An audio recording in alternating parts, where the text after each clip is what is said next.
Na abertura da conferência, o presidente da República, Daniel Chapo, defendeu que Moçambique entrou num momento decisivo da sua história em que as decisões tomadas hoje determinarão o país das próximas gerações. Segundo Daniel Chapo, o objetivo é construir uma visão nacional de longo prazo capaz de orientar políticas públicas, investimentos e reformas estruturais, transformando a riqueza dos recursos naturais em desenvolvimento sustentável, industrialização e independência econômica. O chefe de Estado sustentou que o desenvolvimento deve ser inclusivo, participativo e assente numa geração orientada para resultados. Não nos reunimos apenas para revisitar a nossa história, mas estamos aqui para retirar delas as lições e ilações que nos permitam construir um Moçambique para todos os moçambicanos e sustentável, porque o desenvolvimento não acontece por acaso, como disseram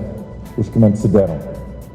O desenvolvimento constrói-se com visão, com instituições fortes e credíveis, com políticas consistentes e, sobretudo, constrói-se quando uma nação decide colocar o seu futuro acima das circunstâncias do presente. O novo ciclo sobre o desenvolvimento inclusivo e sustentável de Moçambique, segundo o chefe de Estado moçambicano, será orientado pela Estratégia Nacional de Desenvolvimento 2025-2044, pela iniciativa Pensar Moçambique 2050 e pelo programa quinquenal do governo. Apesar de reconhecer avanços registados desde 2000, nomeadamente na expansão das infraestruturas, acesso à energia, educação, saúde e integração regional, Daniel Chapo admitiu que persistem desafios estruturais que impedem que o crescimento econômico beneficie toda a população. O presidente apontou a pobreza, as desigualdades territoriais, a baixa produtividade, a limitada industrialização e a insuficiente criação de emprego como obstáculos centrais ao desenvolvimento. A verdade é que crescemos, mas ainda precisamos transformar esse crescimento em produtividade e prosperidade para o povo moçambicano. Uma das grandes tarefas deste novo ciclo de governação consiste precisamente em reduzir a dualidade econômica, ou seja, reduzir distância entre a economia extrativa, moderna, que cresce impulsionada pelos grandes investimentos, e a economia doméstica, ainda pouco produtiva, onde vive e trabalha a maioria dos moçambicanos. O nosso desafio é assegurar que o dinamismo dos grandes projetos impulsione igualmente a agricultura comercial, a indústria nacional, o turismo, as pequenas e médias empresas e a criação de emprego em todo o território nacional. Dito por outras palavras, precisamos de diversificar cada vez mais a nossa economia. O ministro da Planificação e Desenvolvimento, Salim Valá, enquadrou a realização da Conferência Internacional sobre Desenvolvimento Inclusivo e Sustentável o início de um novo ciclo de reflexão estratégica destinado a orientar o futuro do país para além dos ciclos governativos. Para o governante, o desenvolvimento não acontece por acaso, mas resulta de uma visão coletiva, de escolhas consistentes e da capacidade de transformar o planeamento em resultados concretos. Não nos reunimos para os julgar os 25 anos que passaram, nem para os celebrar. Reunimos-nos para compreender com honestidade, porque só quem conhece verdadeiramente os seus alicerces consegue decidir o que deve preservar, reforçar, ajustar ou transformar.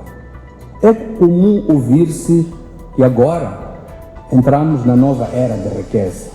O gás natural pode multiplicar em poucos anos as receitas do nosso Estado. A história de outros países alerta que este pode ser um momento também perigoso e não um momento garantidamente seguro. Requer, por isso, maior prudência, sensatez e pragmatismo. Requer estar aberto a ouvir, aprender, a colher lições. Valá apontou que o principal desafio para o desenvolvimento inclusivo e sustentável de Moçambique consiste em reduzir a distância entre a planificação, a orçamentação, a execução e a monitoria das políticas públicas. Uma casa não fica de pé só porque existe uma planta.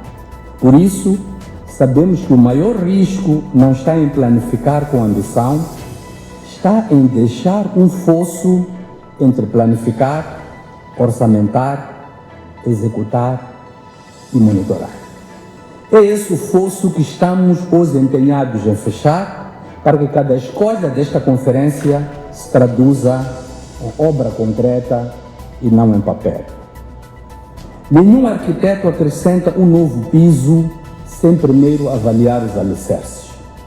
É precisamente isso que Moçambique procura fazer. A estratégia de desenvolvimento apresentada pelo governo recebeu uma resposta positiva dos parceiros internacionais.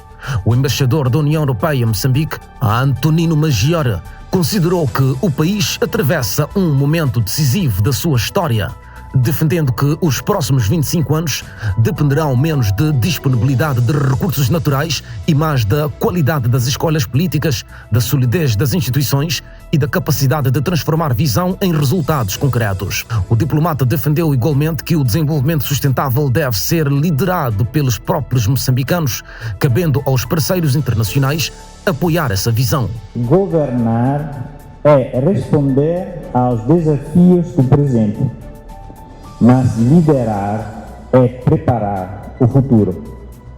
O verdadeiro desafio consiste agora em transformar visão em realidade, porque nenhuma estratégia muda um país apenas por existir. São as instituições que a concretizam, são as pessoas que lhe dão vida, são as escolhas feitas todos os dias que determinam se uma visão permanece no papel ou transforma efetivamente a vida dos cidadãos. O desenvolvimento é um projeto nacional, um projeto que exige liderança, mas também participação, que exige visão, mas também diálogo, que exige estratégia, mas também capacidade de implementação. É precisamente essa convergência que esta conferência procura promover. O diretor de visão do Banco Mundial para Moçambique, Phyllis Sissoko, defendeu que o país entre numa nova fase do seu desenvolvimento em que o sucesso deixará de ser medido apenas pelas taxas de crescimento econômico e passará a depender da capacidade de converter esse crescimento em emprego, rendimento e melhores condições de vida para a população. First, growth must be inclusive. GDP growth matters, but true development means better opportunities for households, farmers, workers, women and young people across the country.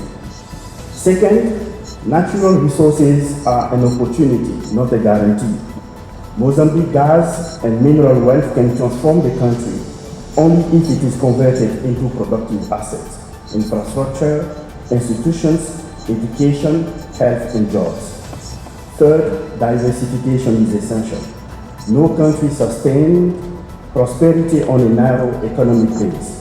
Mozambique must strengthen agriculture, agro-processing, manufacturing, logistics, tourism and services. Phyllis Sissoko identificou 5 prosperidades para orientar a estratégia nacional até 2050, associadas a vantagens competitivas que podem sustentar um novo ciclo de desenvolvimento. The question is not whether Mozambique can grow. The country has already shown that it can. The real question is whether it can transform growth into jobs, rising incomes and shared prosperity. To achieve this ambition, let me offer 5 priorities. First, a national agro-industrial transformation agenda. Agriculture remains Mozambique's main source of livelihood and the backbone of its economy. Modernizing agriculture, expanding irrigation, raising productivity, and building agro-processing value chains can strengthen food security, create jobs, and connect farmers to regional and global markets. Together, these priorities can help Mozambique achieve structural transformation, combining agricultural modernization, human capital development, infrastructure investment, energy-led industrialization, and disciplined execution to create jobs today and share prosperity for generations to come. Após as intervenções institucionais, a conferência entrou na fase de reflexão estratégica sobre os resultados da Agenda 2025.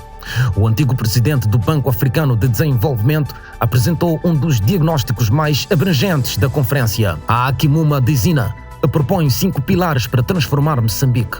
Para a Adesina, Moçambique não deve limitar-se à exportação de matérias-primas e estruturou a estratégia nacional em 5 pilares fundamentais. When these 5 pillars come together, the pathway to transformation becomes clear. Competitive industries create economic opportunity.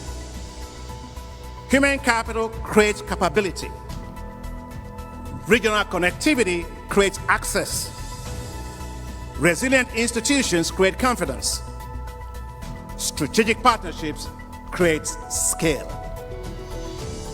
Together, these pillars form the foundations of sustainable prosperity. This is how Mozambique moves from potential to progress, not through one sector alone, not through one investment alone, not through one generation alone, but through a national transformation built over time, as the President clearly stated. Economists demonstrates that natural resources generate the greatest benefit when they become foundations for broader industrial development. Mozambique's ambition should therefore extend beyond exporting resources. The ambition should be to build industries, to develop local capabilities, to create skilled employment, to strengthen Mozambican participation in national and global value chains. Excellencies, ladies and gentlemen, investment is not only about financing projects. It is about building partnerships that create shared prosperity. Na apresentação do diagnóstico estratégico sobre os primeiros 25 anos da Agenda 2025, o professor Cardoso Moendana defendeu que o principal resultado do exercício não deve limitar-se ao balanço do passado, mas servir de ponto de partida para a construção de uma visão nacional de longo prazo capaz de projetar o país para os próximos 40 ou 50 anos. Agora que temos experiência de elaboração, podemos também aventurar-nos a fazer uma projeção de maior tempo. Pensarmos não em termos de planificação, como é que eu vou dizer, numérica, mas definir uma visão do que é que nós queremos ser daqui a 40 ou 50 anos. Moçambique pretende ser o quê? Quer ser, qual é o país de referência que nós podemos tentar, ou que tipo de ambição nós podemos querer ter como visão de muito longo prazo, onde nós podemos incluir todas as variáveis como mudanças climáticas, essas questões de debates políticos, não pensarmos só em nós como estamos aqui, pensarmos no futuro, o que é que poderá acontecer, como é que deve ser dirigido um país como este, que tipo de ambiente nós queremos. Há muitas coisas que é preciso discutir, mas temos que discutir despidos das circunstâncias atuais, dos partidos atuais, da economia atual, olharmos para o futuro com uma visão. Quando falamos de reduzir a simetria, estamos a dizer o quê? Então temos que definir concretamente para cada província, para cada região, que tipo de desenvolvimento nós queremos que seja. Não é tudo imitar Maputo. Se calhar outras pessoas têm que fazer outra coisa diferente. O economista Prakash Ratilal apresentou um conjunto de propostas concretas para transformar a visão estratégica em resultados económicos. Ratilal defendeu que Moçambique já conhece os seus principais desafios. A prioridade deve ser acelerar a execução. Dar prioridade ao efetivo desenvolvimento de micro e pequenas empresas, é óbvio que se deve dar prioridade a tudo que o país pode poupar em divisas ou que possa angariar em receitas de bens e serviços. Se eu tiver que identificar o primeiro motor para a transformação econômica de Moçambique, eu apontaria as micro, pequenas e médias empresas. Este é o motor que resolve o emprego, resolve a distribuição de rendimento às famílias, resolve a base, ampliar a base do Ministério das Finanças para cobrar os impostos e permite a estabilização física no país, permite a estabilização social e política. Devíamos elencar micro, pequenas e médias empresas. Segundo Ratilal, o verdadeiro motor da economia moçambicana deve ser constituído pelas micro pequenas e médias empresas. Moçambique queremos e podemos construir em 2050. Não basta querer. Por causa da economia política nacional e mundial, os outros também têm que querer. E tem que haver uma compatibilidade. Moçambique não pode continuar a ser referenciado como um país adiado, com concursos viciados, com indisciplina, em que o interesse privado prevalece sobre o interesse coletivo. Que tal se fizesse uma task force para limar a cadeia do valor do caju, tudo ser analisado, todos os intervenientes, e dizer vamos ter sucesso nesta próxima campanha? É um caminho, agir rápido. A indústria do petróleo e gás vai dar 4 bilhões de dólares no ano 2035-40. Estamos numa oportunidade em que podemos ter um grande leque de trabalhadores, gerar emprego, pequeno emprego, pequenas unidades. Se pegarmos a cadeia do valor, falamos muito da cadeia do valor, mas o que há na cadeia do valor que bloqueia o nosso trabalho? Então vale a pena uma task force complexa de todos os intervenientes e limpar uma por uma para termos uma cadeia de valor em que o turista entre e esteja à vontade. Mais do que exercício de balanço da Agenda 2025, a Conferência Internacional sobre Desenvolvimento Inclusivo e Sustentável marcou o arranque de um novo ciclo de reflexão estratégica sobre o futuro de Moçambique. Das intervenções políticas aos diagnósticos técnicos, emergiu uma visão que defende transformar os recursos naturais em capacidade produtiva, fortalecer as instituições, investir no capital humano, acelerar a industrialização, dinamizar o setor privado e garantir que o crescimento econômico se traduza em emprego, inclusão social e melhoria efetiva da qualidade de vida. O desafio colocado aos próximos anos é transformar esta visão partilhada em políticas públicas consistentes e resultados concretos capazes de posicionar Moçambique como uma economia mais competitiva, resiliente e sustentável até 2050.